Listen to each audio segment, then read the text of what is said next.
The massive building on Nexus Prime looked like a crystal mountain that reached into the purple sky. Inside its walls, 12 different alien species gathered for their most important meeting of the year. The Galactic Council had been meeting here for over 1,000 years, and today they would decide the fate of a new species that wanted to join them. Captain Jake Morrison sat in the small section marked for observers. His dark hair was cut short in military style, and his blue uniform bore the simple patch of earth on his shoulder. Next to him sat Lisa Brooks, a woman with kind eyes who worked as his diplomatic helper. On his other side was Colonel Frank Harrison, a tall man with gray hair who knew more about space battles than anyone else on Earth. The three humans looked very small in the huge room. Around them sat beings that looked like living crystals, others that floated like glowing clouds, and some that looked like giant insects with too many arms. The air buzzed with strange sounds as different species talked in their own languages. Before the meeting started, Jake had been coming to these meetings for 3 years now. Each time, Earth asked to join the Galactic Council. Each time, they said no. Today felt different, though. The other species seemed more angry than usual, a tall crystal being stood up. His name was Veltar, and he spoke for the Zephyrian people. When he talked, his body changed colors from blue to deep purple. The machine that turned his words into human language made his voice sound cold and sharp. "We are here to discuss the humans again," Veltar said. His crystal body flashed red with what Jake had learned meant anger. "For 3 years, these creatures have asked to join our council. For 3 years, we have been patient. But patience has limits." The room filled with sounds that Jake knew meant agreement. A huge lizard-like being named Gornith hit his table with a fist as big as Jake's head. The floating cloud beings moved in patterns that meant they were laughing. Even the fish-like people from the water world made bubbling sounds that seemed happy. "Look at them," said the speaker for the insect people. Her name was too hard for human mouths to say, so Jake just called her the queen in his mind. "They live for less than 100 years. How can they make good decisions when they die so fast? They fight wars over pieces of dirt on their tiny world. They have only one planet, one star, one system." More agreement sounds filled the room. Jake felt his hands get tight, but he kept his face calm. Lisa put her hand on his arm to help him. "Stay cool." A being that looked like it was made of water spoke next. "Their machines are so simple," she said through her translator. "They barely know how to travel between stars. They have no mind powers, no energy control, no way to speak without. Machines, my people learned to do these things 10,000 years ago." The crystal being Veltar spoke again. "They are violent and cannot control their feelings. Their short lives make them do dangerous things. They are not ready to join civilized species. Perhaps in a few thousand years, if they survive that long, we might look at them again." The room exploded with what passed for laughter among the 12 species. Some made clicking sounds, others hummed, and the crystal beings changed colors rapidly. They were all having a great time making fun of the humans. Jake had heard all of this before, but today it felt worse. They were not just saying no to Earth joining their group. They were saying that humans would never be good enough. They talked about humans like they were not even in the room, like they were animals in a zoo, for 1 hour. Each species took turns explaining why humans were not good. Enough. The lizard people said humans were too weak. The cloud beings said humans were too stupid. The fish people said humans were too young.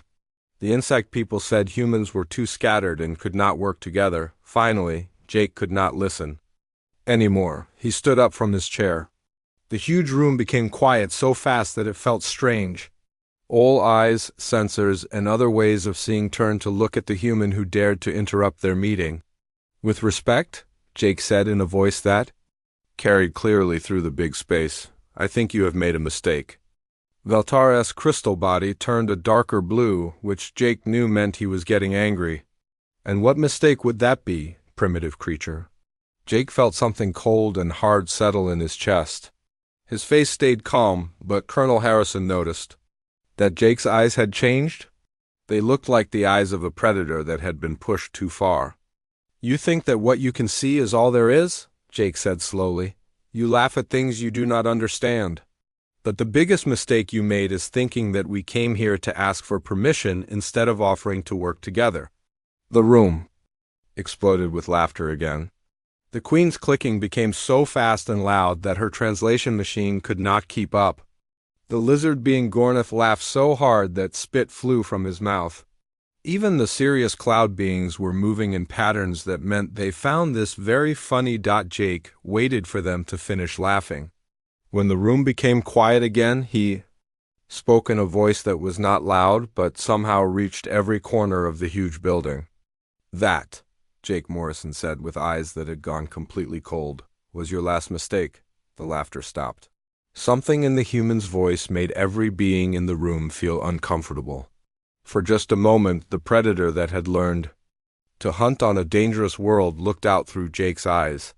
For just a moment, 12 advanced species felt what their ancestors had felt when something deadly was watching them from the dark. Then Jake sat down, and the moment passed. But something had changed in the room. The meeting ended quickly after that, with the Council voting once again to reject Earth's application. But as the species filed out, many of them looked back at the quiet human who had promised them that they had made their last mistake. None of them understood what he meant. None of them knew that everything was about to change. They thought they had won another victory over the primitive humans. They had no idea that they had just made the biggest era in the history of their ancient civilizations. 3 days after the Council said no to Earth again, Jake Morrison asked to speak with them one more time. The alien leaders thought this was funny. They decided to let the human embarrass himself again because it would be entertaining. This time Jake came alone. He had sent Lisa Brooks and Colonel Frank Harrison back to Earth on what he called urgent business. Jake carried only a simple black case and wore the same blue uniform he always wore. He walked into the giant room where the 12 species waited to hear what the defeated human would say. "We have decided to take back our request to join your council," Jake said in a clear voice that reached every corner of the room. This surprised the aliens. They had expected him to beg or get angry. Gornith, the huge lizard leader, leaned forward with interest. His yellow eyes focused on the small human standing below. "Finally showing some wisdom, small mammal," Gornith said in his deep voice. Jake nodded politely. "Yes, we have learned something important. Being part of your council would actually make us weaker than we are now." He opened his black case and took out a device that looked like a simple metal box. "But before we leave you alone forever, I thought you might want to see why we are not worried about your rejection." The device made a picture of light appear in the air above Jake's head. It showed a map of all the stars in their part of the galaxy. Red dots showed where the council species had their worlds. Blue dots showed where humans lived. "This cannot be real," whispered the cloud being who spoke for the Luminari people. Her glowing form flickered like a candle in the wind. "We have scanned your space many times. You have one world around one star, nothing more." Jake smiled, but it was not a happy smile. "You scanned what we wanted you to see. The truth is that humans have been traveling faster than light for over 200 years. We have been quietly moving to new worlds, building colonies, and making new machines while you argued about whether we were good enough to notice." The light picture changed. Hundreds of blue dots appeared across the star map. Many of them were in places the Council thought were empty or too dangerous for life. "Your spy machines are not as good as you think," the crystal being Veltar said, but his voice sounded less sure than before. "We would have found such expansion."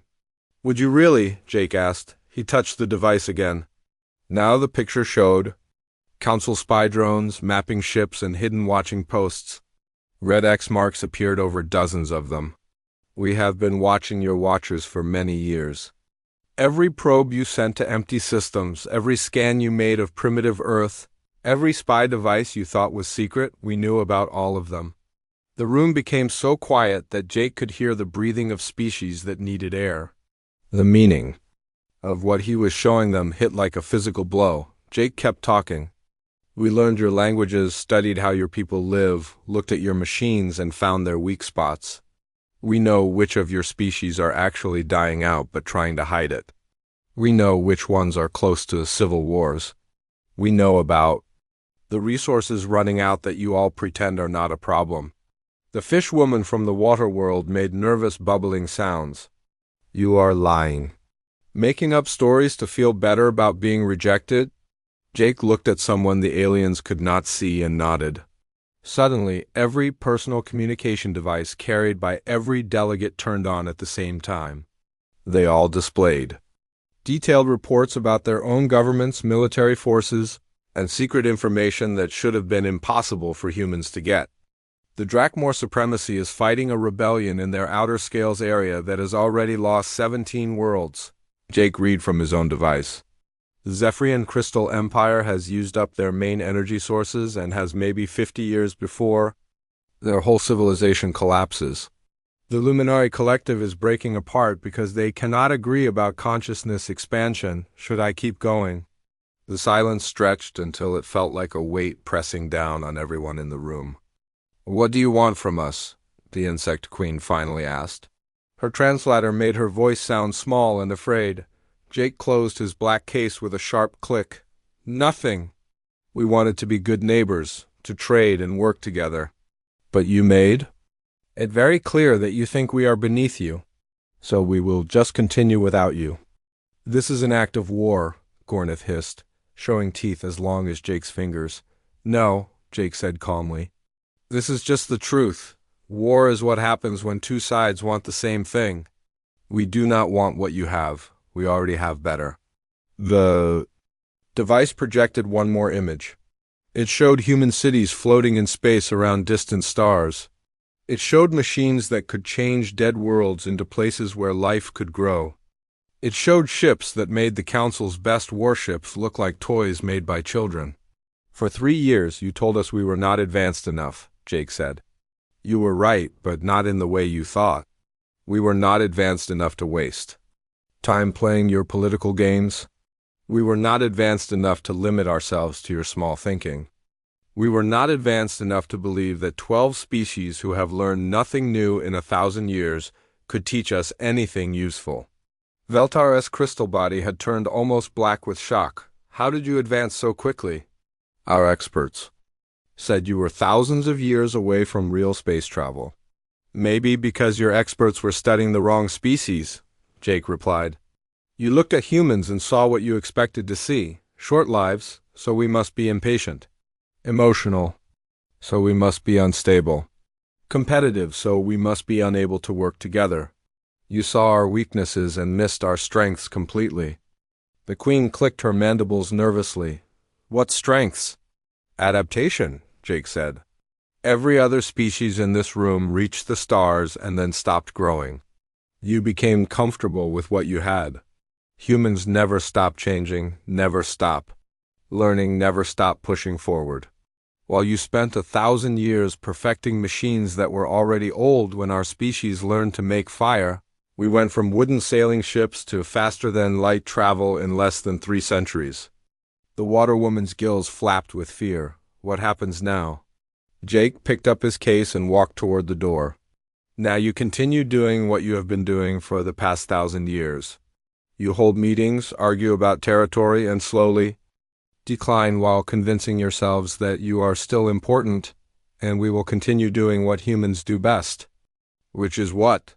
Veltar asked. Jake stopped at the door and looked back at the 12 species who had mocked his people.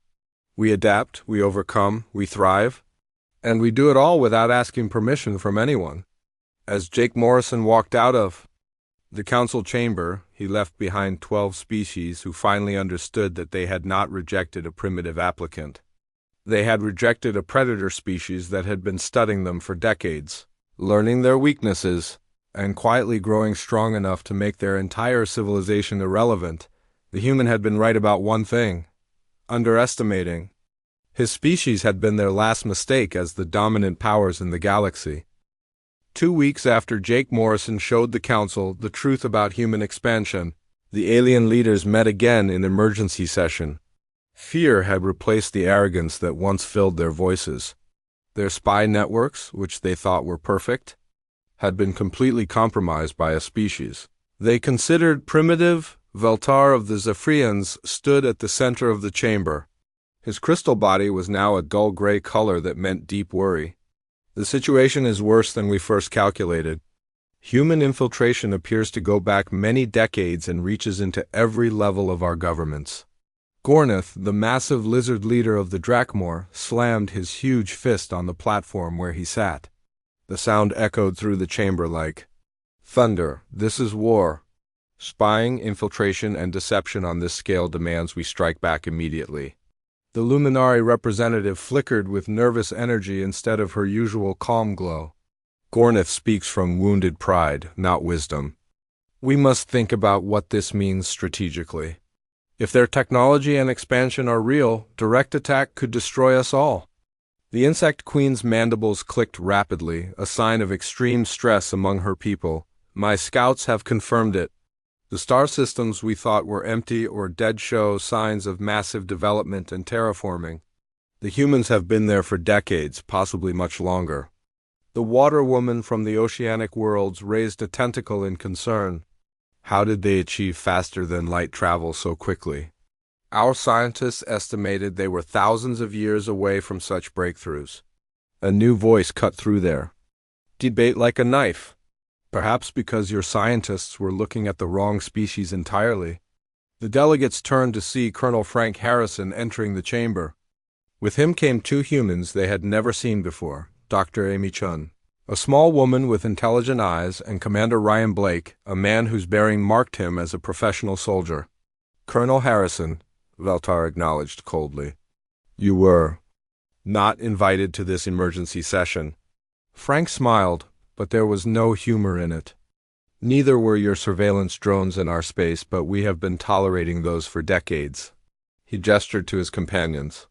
Dr. Chun here has some interesting theories about why your civilizations have stopped advancing. Commander Blake has some observations about your military preparations. Dr. Chun stepped forward. Despite her small size, she commanded attention in the huge chamber. You have all been traveling between stars for thousands of years, but when did any of you last make a genuine breakthrough? Your technologies are refined, yes, but fundamentally unchanged for millennia. You have become conservative and afraid of risk. Commander Blake added, humans, on the other hand, have gone from horse-drawn carriages to galactic civilization in less than 3 centuries. We do not just adapt to challenges, we seek them out and use them to become stronger. Gornith rose to his full intimidating height. Enough of this boasting. If you think to frighten us with words and demonstrations. His sentence was cut off as every light in the massive chamber died instantly. Emergency power systems failed to activate. Life support continued to function, but every other technological system in the complex simply stopped working. In the absolute darkness, Frank Harrison's voice carried clearly to every corner of the room. That was not a boast. That was a gentle demonstration. Every piece of technology in this building is now under our control.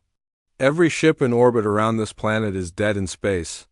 Every communication array on Nexus Prime is offline. The lights returned as suddenly as they had vanished. The delegates found their personal devices displaying a simple message in their own languages, systems restored by human courtesy.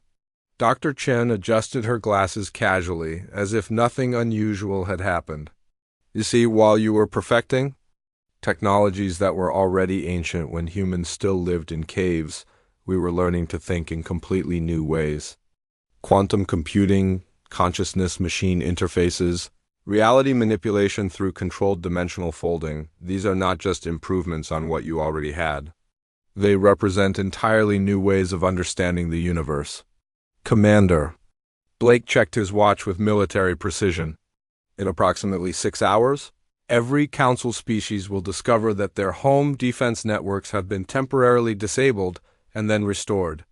No damage will be done, no lives will be lost. Consider it a gentle reminder that your security is more fragile than you believed. The chamber erupted in outrage, but Frank raised his hand and somehow the noise died away. We are not here to threaten or conquer anyone. We are here to make you an offer. What kind of offer? Veltar asked, his crystal form shifting through. Colors that indicated confusion and fear. Dr. Chun activated a holographic display that filled the center of the chamber. It showed star charts extending far beyond the borders of Council space. The galaxy is much larger than your territory. There are regions you have never explored, threats you have never faced, and opportunities you cannot imagine. In the outer spiral arms, our automated probe networks have detected something that changes everything. The hologram shifted to show massive structures moving through deep space. They were clearly artificial, larger than entire star systems, and they were heading toward the inhabited regions of the galaxy. We call them the architects, Commander Blake explained. They have been dormant for millions of years, but our expansion into the outer territories has triggered some kind of response. They are awakening and they are moving toward inhabited space. The Water Woman's gills fluttered with anxiety. How long before they arrive? 50 years, maybe 75 if we are lucky, Dr. Chun responded matter-of-factly. But here is the critical problem. Every simulation we have run suggests that even if all Council species work together using your current technology, you would have perhaps a 30% chance of survival when they get here. Gornith pounded his platform again. And you propose to save us? How convenient that humans discover this threat just as they reveal their hidden expansion. Frank's expression became hard as steel. We did not discover the architects, Gornith.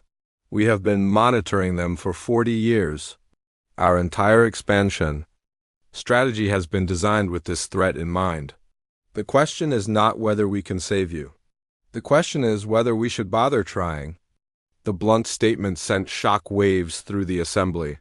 These were species accustomed to being the dominant powers in the galaxy, and suddenly they were being told their survival depended on the mercy of beings they had considered primitives. The luminary representative flickered with confusion. You would allow entire civilizations to die over political disagreements. Commander Blake shook his head. You misunderstand the situation completely. We have been preparing for the architects since we first detected them. Our colonies, our technology, our entire military doctrine has been designed with this threat in mind. We can survive their arrival with acceptable losses. The question is whether we want company when they arrive. Dr. Chun brought up new displays, showing human defensive installations that dwarfed anything in the Council's arsenals. Mobile defense platforms the size of moons. Weapon systems that could crack planets. Shield generators that could protect entire star systems. We have been building while you have been debating, she said. We have been innovating while you have been stagnating. We have been uniting our species while you have been fragmenting into competing factions. The Insect Queen spoke up, her translator making her voice sound smaller than usual. What exactly are you proposing? Frank surveyed the chamber before responding. Integration, not membership. Council species that prove capable of real adaptation and cooperation will be offered access to our defensive networks, our advanced technologies, and our prepared safe zones. Those that cannot or will not adapt will face the architects alone. Extortion, Gornith hissed. Selection, Frank corrected. The architects represent an extinction-level threat to all technological civilizations. When they arrive, there will be no time for political maneuvering or diplomatic protocols. There will only be survival and extinction. The chamber fell silent as the implications sank in. Everything they thought they knew about their place in the galaxy had been overturned in a matter of minutes. The Galactic Council chamber had never experienced such complete silence. The recent demonstrations of human capabilities had shattered every assumption the member species held about the newcomers from Earth. Now, as Frank Harrison, Dr. Amy Chun, and Commander Ryan Blake stood before them, the delegates waited with a mixture of terror and fascination. Frank stepped forward, his bearing calm but radiating an authority that made even the massive Gornith pay attention. 3 weeks ago, Captain, Morrison offered partnership on equal terms. You responded with mockery and rejection. Today, we are making a very different kind of offer. Veltar-S crystalline form shifted through nervous color patterns. What kind of offer could you possibly make to us? Dr. Chun activated a holographic display that filled the chamber with detailed star charts showing regions far beyond Council territory. The galaxy is vast beyond your current understanding. There are areas you have never explored, threats you have never encountered, and opportunities you cannot even imagine.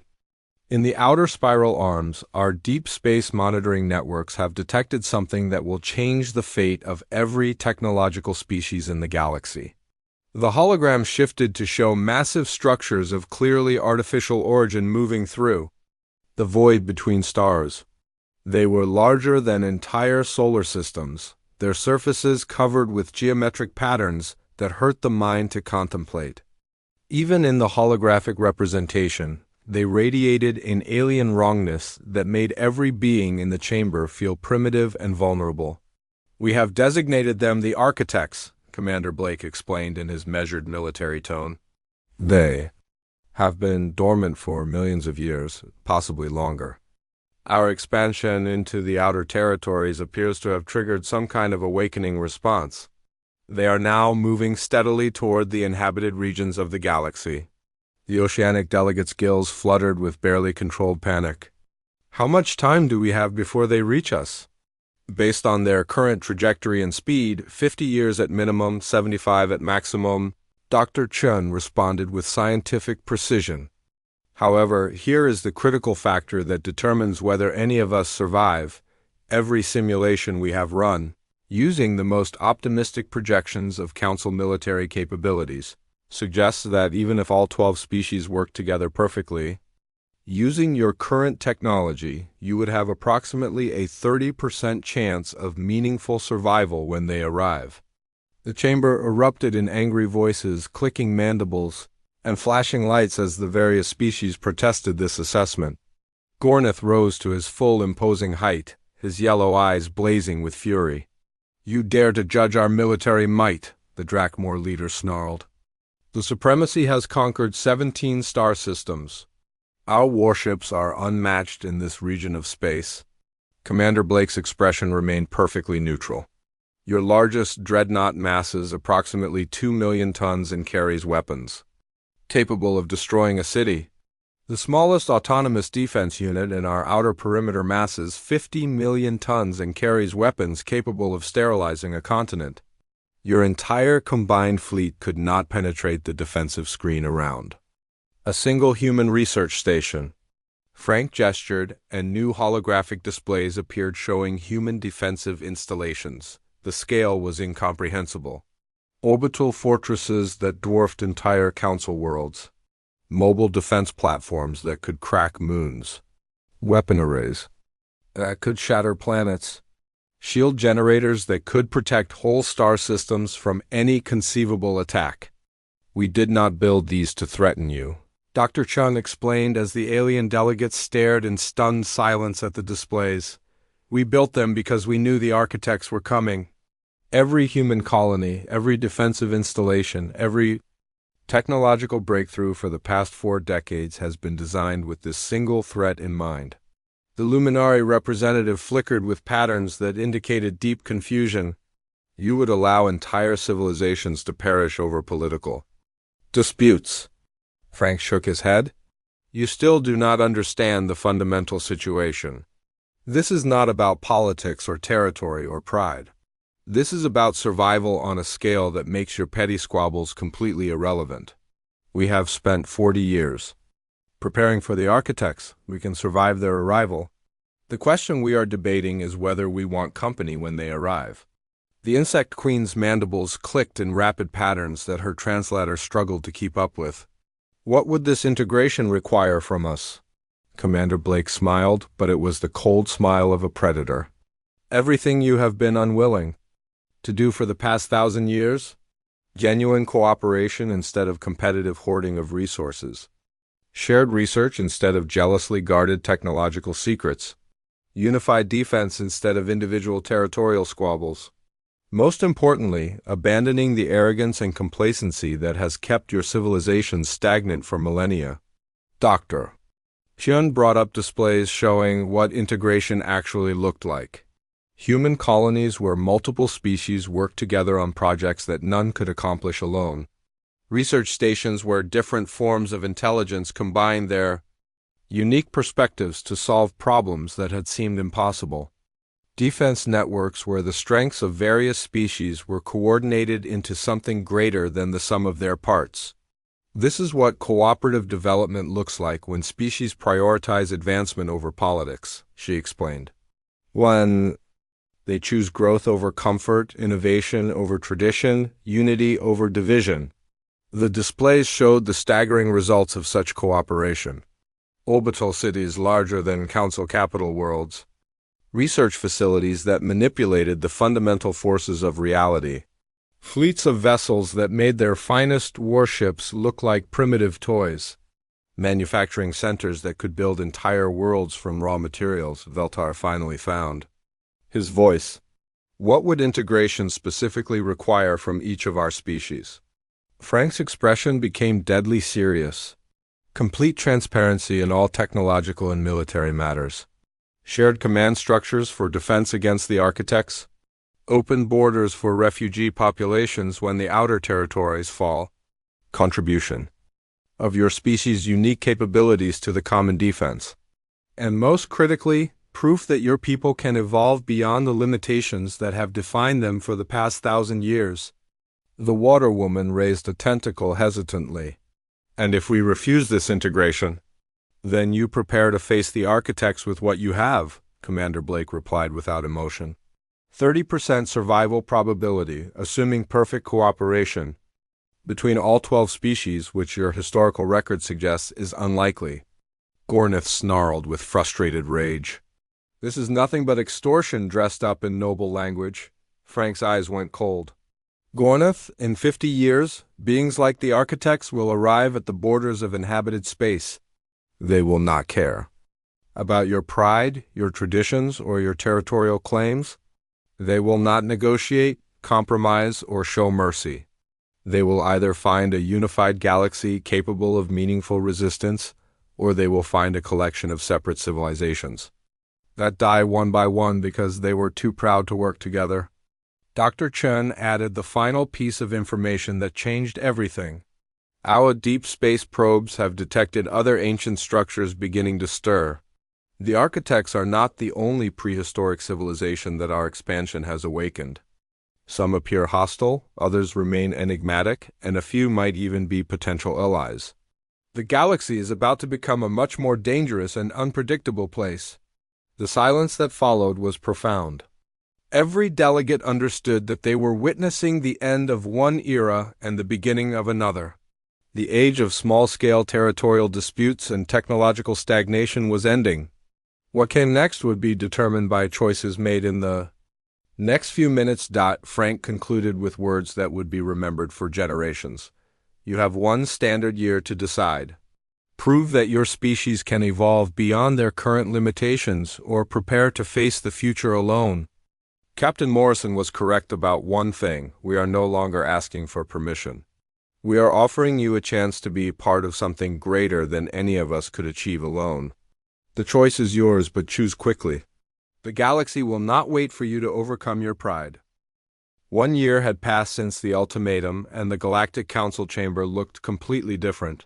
The walls had been reconfigured to accommodate new member species, and the technology humming quietly throughout the structure represented a fusion of capabilities that would have seemed impossible just 12 months earlier.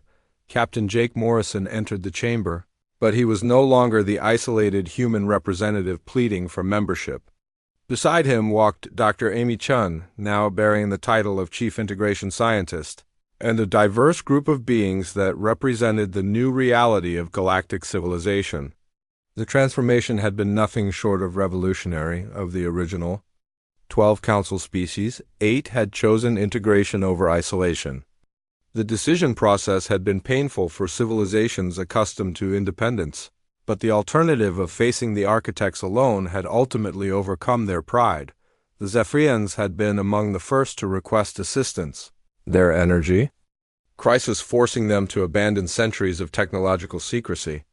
Their crystalline biology proved remarkably compatible with human quantum computing systems. creating hybrid technologies that neither species could have achieved independently. Veltar now served as coordinator for the Integrated Communications Network, his crystal form glowing with new energy patterns that indicated hope rather than fear. The Luminari Collective had overcome their philosophical divisions through human-mediated consciousness bridging techniques. Their natural energy manipulation abilities, combined with human engineering principles, had produced defensive systems that could bend space itself around threatened worlds.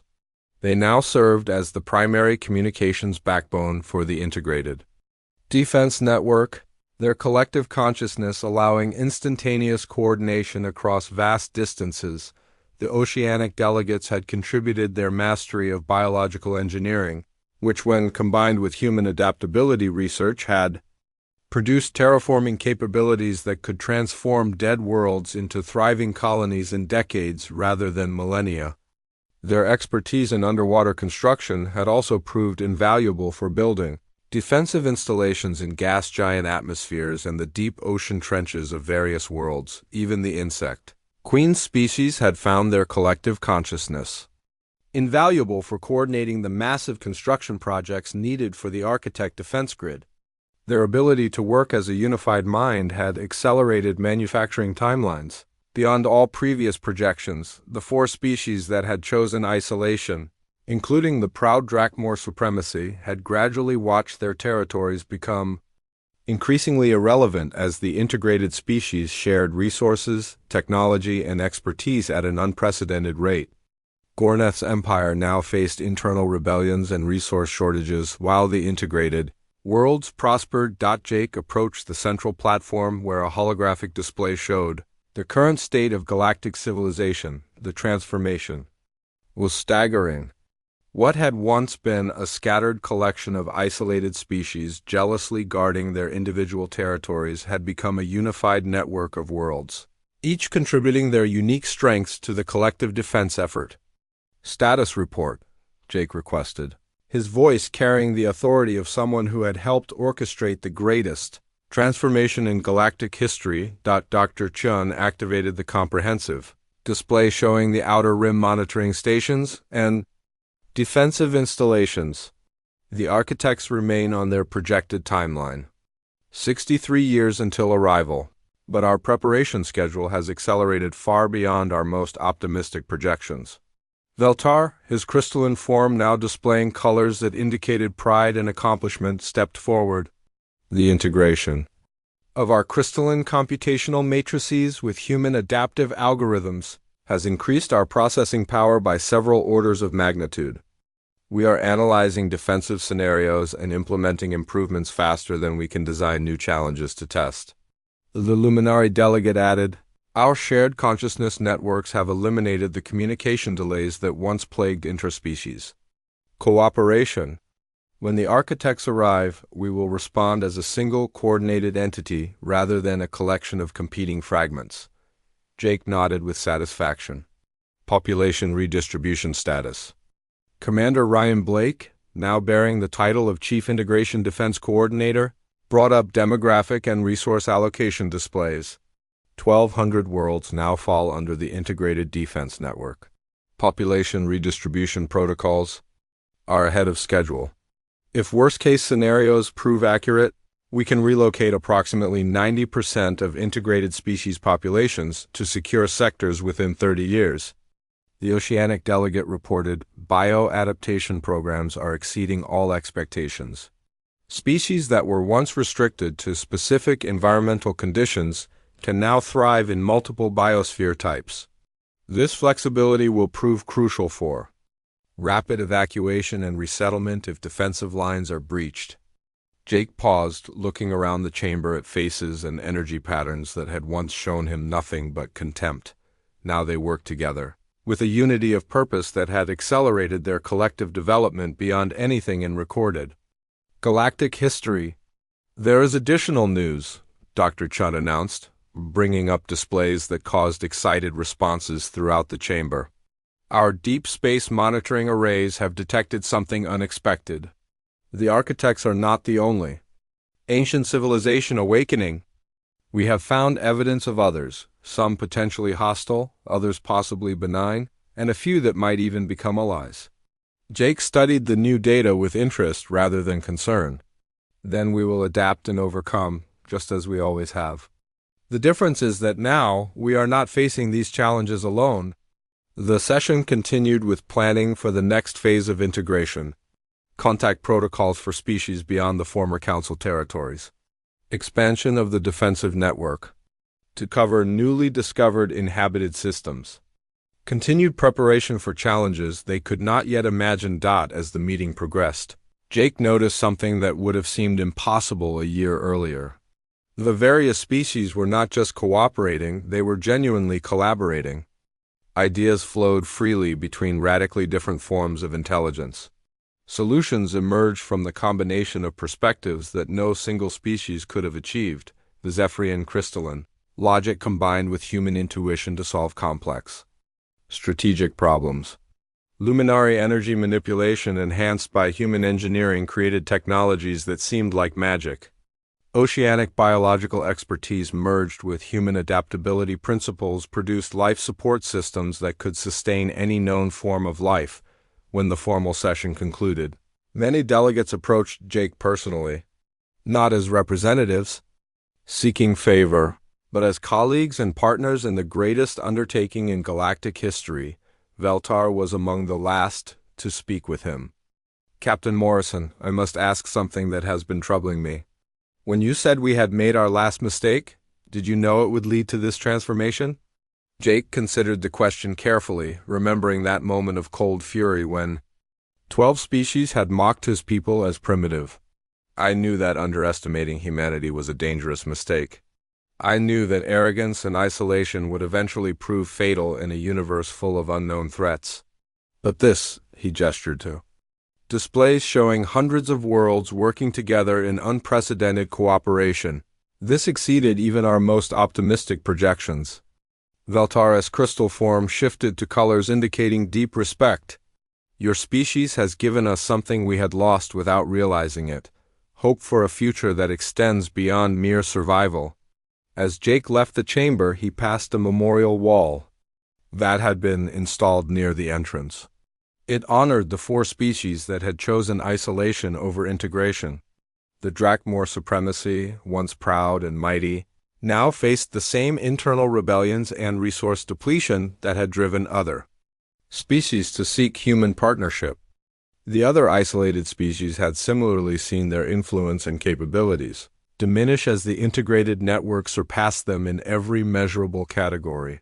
The memorial was not meant as celebration of their decline, but as a reminder of the choice every species faced: adapt and grow together, or stagnate and face an uncertain future alone. Jake paused before the memorial, thinking about the path that had brought them to this point. A year ago, he had been a rejected supplicant in a chamber full of beings who considered his species beneath notice. Today, he was a leader in a civilization that combined the best qualities of multiple species into something greater than any could achieve alone.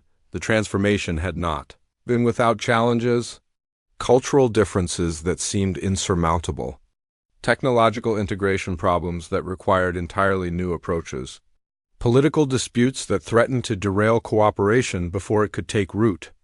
But humanity's greatest strength had always been adaptation, and they had helped their new partners learn that flexibility was not weakness, but the foundation of all growth. Outside the chamber, Jake could see through the transparent walls to the orbital construction yards surrounding Nexus Prime. Massive defensive platforms were taking shape, built with technologies that no single species possessed. Ships designed by committee might have been disasters, but ships designed by truly integrated teams were proving superior to anything any species had built alone.